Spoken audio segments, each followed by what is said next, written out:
இயேசு அவனுக்கு பிரதியுத்தரமாக, ஒருவன் என்னில் அன்பாயிருந்தால் அவன் என் வசனத்தை கைக்கொள்ளுவான். அவனில் என் பிதா அன்பாயிருப்பார். நாங்கள் அவனிடத்தில் வந்து அவனோடு வாசம் பண்ணுவோம். நீங்க பேசுங்க, நான் கேட்கிறேன். குறிப்பிட்ட வார்த்தைகளை, மருத்துவமுள்ள வார்த்தைகளை, வல்லமையுள்ள வார்த்தைகளை, இருபுறம் கருப்புள்ள வார்த்தைகளை, சமர்ப்பி போன்ற வார்த்தைகளை, உருவ குத்தத்தக்கதான வார்த்தைகளை வாயில வைங்க. நீங்க பேசி நான் மகிழ்ச்சி இயேசு கிறிஸ்துவின் இனிய நாமத்தில் நல்ல ஆமென். இயேசு அவனுக்கு பிரதியுத்தரமாக, ஒருவன் என்னில் அன்பாயிருந்தால் அவன் என் வசனத்தை கைக்கொள்ளுவான். அவனில் என் பிதா அன்பாயிருப்பார். நாங்கள் அவனிடத்தில் வந்து அவனுடைய வாசம் பண்ணுவோம். இது நாங்கள் கூட நமக்குள்ளே பிதாவாகிய தேவன், கர்த்தராகிய இயேசு கிறிஸ்து, பரிசுத்த ஆவியானவர் நமக்குள்ளே இருக்கிறார்கள் பார்க்கணும். நாம் ஞானஸ்நானம் பெற்ற போது பரிசுத்த ஆவியானவர் தீர்த்து 3:5 வாசிக்கிறோம். அவர் நம்மை புதிதாக்கி நமக்குள்ளே வந்தார். 1 கொரிந்தியர் 3:16-17 வாசிக்கிறோம். நீங்களே தேவனுடைய ஆலயமாக இருக்கிறீர்கள், தேவனுடைய ஆவிக்குள்ளே வாசமாக இருக்கிறார் என்றும் அறியாது இருக்கிறீர்களா? ஒரு தேவனுடைய ஆலயத்தை கெடுத்தால் தேவன் அவனுக்கு தேவனுடைய ஆலயம் பரிசுத்தமாக இருக்கிறது. நீங்களே என்றார். நாமெல்லாம் தேவன் தங்குகிற ஆலயமாக இருக்கிறோம். நமக்குள்ளே பிதாவாகிய தேவன் வாசம் பண்ண வேண்டும். கர்த்தராகிய இயேசு கிறிஸ்து வாசம் பண்ண வேண்டும். பரிசுத்த ஆவியானவர் நமக்குள்ளே வாசம் பண்ண வேண்டும். இல்லைன்னா நாம் இஷ்டமாக நடக்கிறோம். ஆமாம், நம்மை பிதாவாகிய தேவன் நமக்குள்ளே இருந்து பரிசுத்த ஆவியானவர் கர்த்தராகிய இயேசு கிறிஸ்து இவங்க நமக்குள்ளே இருக்கணும். இயேசு சொல்கிறாரு என்னன்னு, ஒருவன் என்னில் அன்பாயிருந்தால் என் வசனத்தை கைக்கொள்ளுவான். என் பிதா அவனில் அன்பாயிருப்பார்.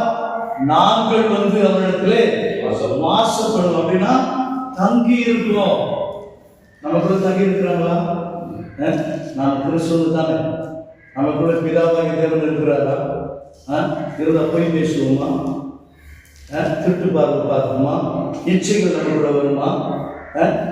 நமக்குள்ள எப்படி அவர்கள் எப்படி இருக்கிறாங்களோ அப்படி இருக்கணும். பிதாவாகிய தேவன் மோசேக்கு சொல்றார், லேவியராகமம் 19:1-2, இந்த சபையிடத்தில் போய் சொல்லுவோம், நான் பரிசுத்தராக இருக்கிறது போல நீங்களும் பரிசுத்தருக்கு தானே. நம்மால செய்ய முடியாது பரிசுத்தம். பிதாவாகிய தேவன் கர்த்தராகிய இயேசு கிறிஸ்து பரிசுத்த ஆவியானவர் நமக்குள்ள இருந்தாதான் நாம் பரிசுத்தவான்கள்னு சொல்ல முடியும். எல்லாம் போடுறோம், பிஷப், ரெவரண்ட், பாஸ்டர் எல்லாம் போட்டுக்கிறோம்.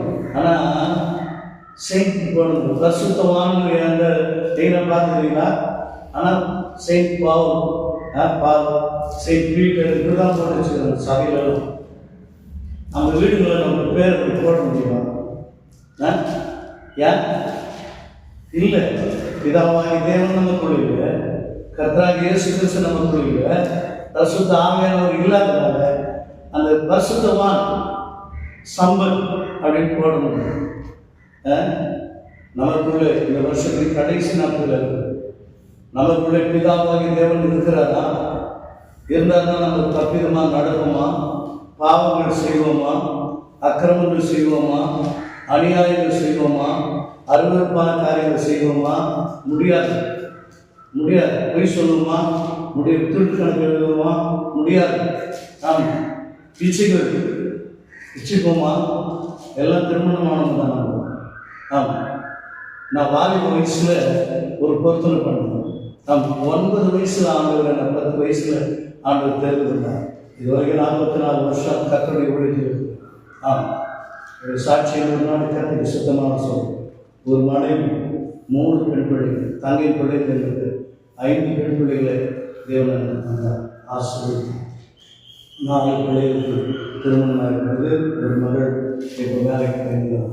ஆமாம், ஊழியர்கள் செய்து அப்போ பொறுத்த முடியும். மனைவி தவிர எவ்வளோ நாம் இச்சிக்கக்கூடாது. என் வாழ்க்கை அதாவது திருமணமாக திருமணம் 1991 நடந்தது. என் மனைவி கூட தவிர எவ்வளோ தொடர்பாக இச்சிக்கக்கூடாது. ஆமாம், இதுவரைக்கும் என்னுடைய சரீரத்தை இந்த ஆலயத்தை தேவன் பரிசுத்தத்தோடு நடத்தி வருகிறார். நிச்சயப்படும் வராதுன்னு சொல்லவே முடியாது. ஏன்னா மாம்சம் இருக்கிறோம். ஆனால் ஆவிக்குரியவர்களாய் நாம் நடக்கணும். எனக்குள்ளே ஆவியானவர் இருக்கிறார். எனக்குள்ளே பரிசுத்த பிதாவாகிய தேவன் கர்த்தராகிய இயேசு கிறிஸ்து இருக்கிறார். நான் அவருக்கு எப்படி இருக்கிறார்களோ அப்படியே நாம் இருக்கிறோமா? அதிகாலையில் தேடுகிறது. அதிகாலையில் தேடுகிறோம் கண்டடைவான். நல்ல பொருட்கள் ஜம்முத்தம் இயேசுவை ஜம்முத்தம். ஏன் அதிகாலையில் தேசத்துக்காய் திறப்பின் வாசலில் இருக்க ஒரு மனுஷனை தேடினேன். ஒருத்தனை காண முடியாது. ஒருத்தன் முறையில் நாமெல்லாம் இல்லையா? அதிகாலையில் தேடணும். 3 மணிக்கு கழிச்சு அதிகாலையில் நான் செவிப்பேன். தேசத்துக்காக, நம்ம பகுதிக்காக, நம்ம தமிழகத்துக்காக, இந்திய உலக மக்களுக்காக செவிப்பேன். தினமும் ஒரு குறிப்பு. உலகத்தில் இருக்கிற எல்லா லட்சங்களும் ஒருத்தர் கூட விடக்கூடாதாங்க. ஒருவர் கெட்டு போவது அவருக்கு சத்தம் இல்லை. 2 பேரும் 3:9 வாசம். நமக்கு வசனம்லாம் நல்லா தெரியும். நாம் ஆயிரக்கணக்கான வசனம் மனப்பாடம் பண்ணி வச்சிருக்கிறோம். ஆனால் அங்கே இருக்கிறார்கள் இதாக இருக்கிறாரா? நாங்கள் அவரிடத்தில் வாசம் பண்ணுவோம்னு சொன்னாங்க. வந்திருக்கிறாரா? நமக்குள்ள இருக்கிறாரா? பாருங்க, நம்ம விசுவாசம் சரியாக வாழ விடணும். பரிசுத்தத்தோடு வாழணும்னு பவுல் சொல்றான். என்னன்னு நான் நன்மை செய்ய தான் நினைக்கிறேன், பரிசுத்தமாக வாழ தான் நினைக்கிறேன். ஆனால் நான் என்ன பண்ணுறேன்? பாவ பிரமாணம் என்ன பண்ணுறது? தீமை செய்ய இவ்வளோ பெரிய பரிசுத்தம் உலகத்தில் அவர் இவ்வளோ பரிசுத்தமான பார்த்தவங்க அவர் ஓப்பனாக தான் நம்மளால் பேச முடியுமா? நான் அப்படி இருக்கிறேன். யார் சொல்கிறது? அவங்க என்ன அழைக்க மாட்டாங்க. நல்ல பேர் இருக்காரு. அவ்வளோ பெரிய ஊழியக்கார். ஏற்கனவே 14 நிருபங்கள். தேவனுடைய நாமம் மகிமைப்படும். கிரைஸ்ட் நாம் எல்லாரும் இயேசு கிறிஸ்துடைய சீசன் தானா? கற்றுக் கொடுக்கிறவன் இருக்கிறமா? கற்றுக்கனே இருக்கிறது. சாகிற வரைக்கும் ஆண்டவர் என்ற உலகத்திலிருந்து நம்ம எடுக்கிற வரைக்கும் படிச்சுனே படிச்சிருக்கணுமா? படிச்சுனே இருக்கணும். அப்போதான் கற்றுக் கொடுக்க முடியும். அப்போதான் பேச முடியும். இந்த காலத்தில் சின்ன பிள்ளைகள், வாலிப பிள்ளைகளுக்கு, பெரியவங்களுக்கு எல்லாம் கம்ப்யூட்டரில் எல்லாம் ஆன்லைனில் எல்லாம் தெரியும். நமக்கெல்லாம் எனக்கு தெரியல. அவ்வளோ அவங்ககிட்டலாம் நம்ம பிரச்சனை பண்ண எடுக்கூடாது. ஆனால் அவர் பிதாவாகிய தேவன் நமக்குள்ள இருப்பாருன்னா, கர்த்தராகிய இயேசு கிறிஸ்து நமக்குள்ள இருப்பாருன்னா, பரிசுத்த ஆவியானவர் நமக்குள்ள இருப்பாருன்னா என்ன நடக்குதுன்னா அவங்க பேசுவாங்க. அவர் பேசுவார். பேசுகிறது நீங்கள் இல்லை, உங்கள் பிதாவின் ஆவியானவர். மத்திய 10:20 வாசம். கர்த்தராகிய இயேசு கிறிஸ்து பேசுறது நீங்கள் இல்லை. நான் பேச முடியாது, எனக்கு தெரியாது, ஒன்றுமே தெரியாதான். ஊழியத்துக்கு வந்து பிரசங்கம் பண்ணால் சிரிப்பாங்க, பாட்டு பண்ணால் சிரிப்பாங்க. தேவன் எல்லாவற்றையும் மாற்றி எல்லோரும் ஆர்ப்பரிக்கத்தக்க, தேவனுடைய நாமத்தை மகிமைப்படத்தக்க பேசுறாங்க. கை தட்டுதான் வேதத்தின் மகத்துவம், ரகசியங்கள். ஆமாம், அவன் முன்னுக்கு நாகரிகத்தில் நம்மளாம் யாரா? உக்கிரானக்காரர்கள். யாரு? ஆமாம், தேவ வசனத்தை ரகசியங்களை அறிந்த உண்மை உள்ள உக்கிரானக்காரர்கள். அப்படி எதுமா ரகசியங்கள் தெரியுமா? பைபிளுடைய ரகசியம் மத்திய 13 சொல்றாரு. அவர்களுக்கு பரலோக ராஜ்யத்தின் ரகசியங்கள் அதோட உங்களுக்கு பரலோக ராஜ்யத்தின் ரகசியங்கள் உங்களுக்கு அறிவிக்கப்பட்டிருக்கு. அதனால தான் அவர்களுக்கு உண்மையாக பேசுகிறவங்ககிட்ட டைரக்டாக பேச வேண்டாம். ரகசியங்களை எழுதி உக்கிரான காரணமா? உண்மை உக்கிரான காரணா இருக்குமா? உண்மையா? மனைவிக்கு உண்மையா இருக்குமா? பிள்ளைகளுக்கு உண்மையா? சபையாருக்கு உண்மையா? தேவருக்கு உண்மையா இருக்குமா? உண்மை இருக்குதா? உண்மையாக பேசுகிறோமா? கரெக்டாக பேசுகிறோமா? எத்தனை நடிப்பு, எத்தனை நான் அனைவருக்காக அழுது சொல்லணும். என் மனைவி சொல்றது எப்படி பேசுகிறேன், உடனே நடிக்கிறீங்க. ஒரு ஜப குறிப்பு நான் தரேன், ரொம்ப சீரியஸாக தரேன். அவங்களுக்காக நீ ஜபம் பண்ணுங்க. உன்னால் அழுதி ஜபம் பண்ண முடியாது. இறக்கமுள்ள கண்ணீர் விட முடியும். அதுக்கு முன்னாடி கல்லஞ்ச காரணம். என்னைக்கு அவனுடைய வசனங்கள் அவர்கள் வந்தாங்களோ அன்னிலிருந்து அழுவ எல்லா காரியத்திலும். பக்கத்து வீட்டில் மாதத்தில் 15 நாள் தான் சாப்பிட்றேன். யாரும் பக்கத்து வீட்டில் யாரும் இது மனைவி மூலமாக கேள்விப்படுறேன். ஆனால் அந்த குடும்பத்தில் அழக சத்தமும் பக்கத்திலே சோறு பண்ண மாதிரி அழக சத்தமும் தம்பியோ சத்து இருக்காது. சுற்றுனே நல்லா சந்தோஷத்தோடு இருப்பாங்க. 15 நாள் சாப்பிடாது. ஒரு நாளுக்கு வருது. இது குடும்பத்தில் ஒரு சந்தோஷப்படுறாங்க. ஆனால் சாப்பாடு முடியும். பசுத்த ஆலயங்க ஆராதனை பண்ணுறோம், துதிக்கிறோம். பக்கத்தில் சாப்பாடு இந்த குடும்பம் மேலே போய் டெரஸில் முழங்கால் படிட்டு நல்லா செடிச்சு கதறி கொஞ்ச நேரம் கொடுத்தா வந்து போயிட்டாங்க. எங்கள் வீட்டில் பார்த்து வேலை கேட்குறேன். அவங்கள பார்த்து நான் பேச எப்படி நல்லா நல்லா இருக்கிறீங்க, உணவில் உட்காந்து முடிச்சிட்டாங்க, தெரிஞ்சு போச்சு. 15 நாள் சாப்பிட்றேன். இல்லை நல்ல வருமானம் யார் அவங்க கிறிஸ்து கூட கிடையாது. செவிக்கும் அற்புதங்கள் நடந்தது. யாரும் இல்லை. தேவனால் எல்லா ஆத்மாக்களும் என்னுடையது. தேவனால் உண்டாக்கப்பட்டது. கிறிஸ்துவனுக்கு மட்டுமா நம்ம ஜெபம் பண்ணிருக்கோம். கிறிஸ்துவனுக்காக, என் குடும்பத்துக்காக, என் மனைவிக்காக, என் பிள்ளைகளுக்காக, என் உறவினருக்காக, சொந்தங்களுக்காக, என் பகுதிக்காக அப்படியா? உலகத்தில் இருக்கிற எல்லா ஆத்மாவும் தேவனுடைய. எல்லோருக்காக நாம் செபிக்கணும். எப்போ அந்த இரக்கமான உருக்கமும் நீடிய சாந்தமும் இருந்த கிருபை உள்ள தேவன் நாம் கூட இருந்தார்னா நமக்குள்ள இறக்கம் அந்நிய நோக்கத்தோடு பிணைக்கப்படாது. ரெண்டாவது நாம் சம்மந்தம் இருக்கக்கூடாது. போய் பேசலாம், செய்யலாம், அவங்க கூடவே நம்ம கூட யோசிச்சு பாருங்க. இன்னைக்கு நான் எப்படி இருக்கிறேன்?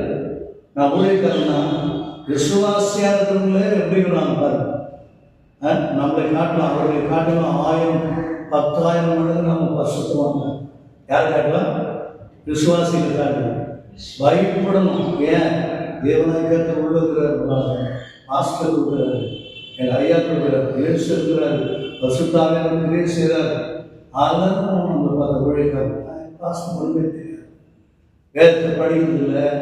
மணிக்கணக்கில் ஒரு சீரியல் பார்க்கும்போது ஒரு விளம்பரம் டென்த்தில் இருக்கிறாரு.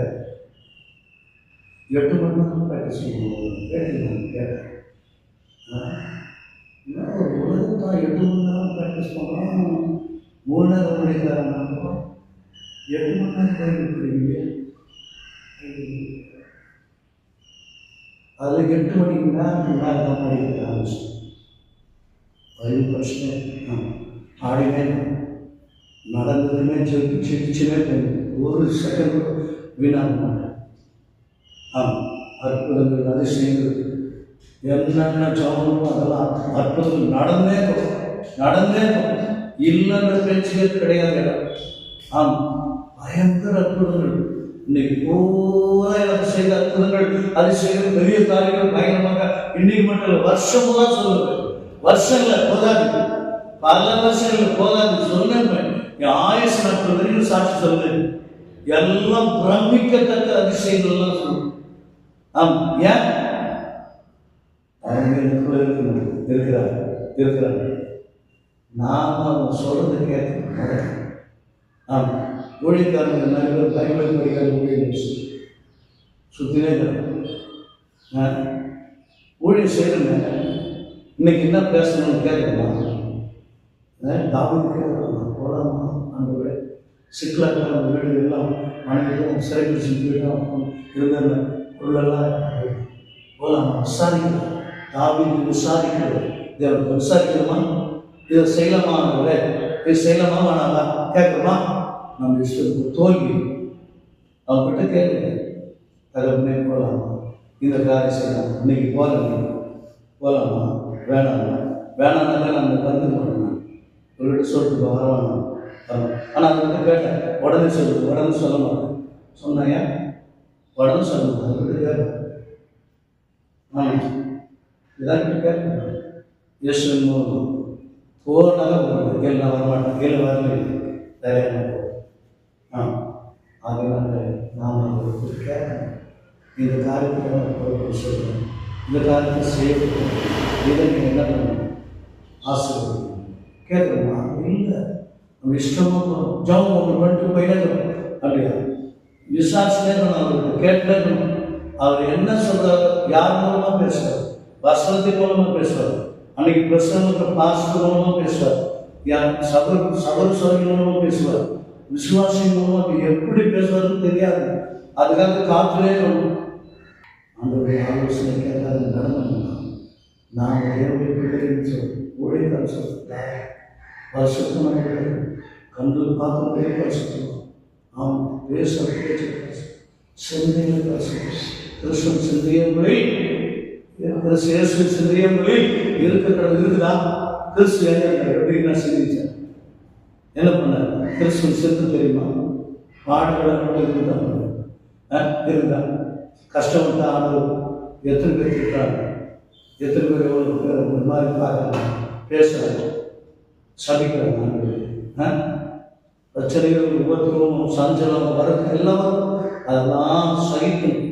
அதுதான் கிறிஸ்துவ சேர்ந்து பிதாவாகிய தேவன் கர்த்தராகிய இயேசு கிறிஸ்து பசுத்தாவே நமக்கு இருக்கணும். அப்படியே தான் அவங்க என்ன நம்முடைய சபை நம்ம செய்த ஊழியர்கள் நாம் எந்த செய்த ஆசை